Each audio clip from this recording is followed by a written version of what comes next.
আসসালামু আলাইকুম। হ্যালো বন্ধুরা, আপনারা কেমন আছেন? আশা করি সকলেই আপনারা আল্লাহর রহমতে ভালো আছেন। তো বন্ধুরা, আজকে আমি আপনাদের জন্য একটি গুরুত্বপূর্ণ ভিডিও নিয়ে আলোচনা করব। তো বন্ধুরা, আজকের এই ভিডিওটি তাদের জন্য যারা বন্ধুরা কৃষিকাজ করে থাকেন, তাদের জন্য অনেক উপকার আসবে।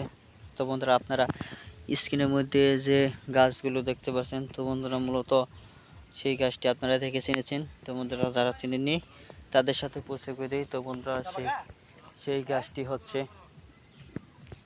মরিচ গাছ। তো বন্ধুরা, এই মরিচ গাছ কিন্তু দেশীয় মরিচ গাছ।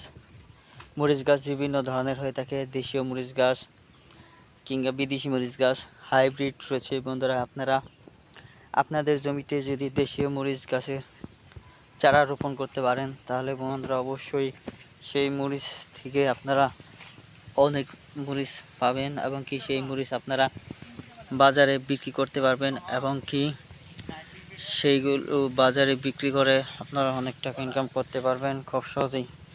তো বন্ধুরা, শুধু তাই নয়, এই মরিচগুলো আপনারা তরকারির মধ্যে দিয়ে খেতে পারবেন, তরকারি হবে খুব সুস্বাদু। তো বন্ধুরা, এই ভিডিওটি ভালো লেগে থাকলে অবশ্যই আমাদের এই চ্যানেলটিকে সাবস্ক্রাইব করে নেবেন এবং পাশে থাকা বেল আইকনটি অন করে দিবেন।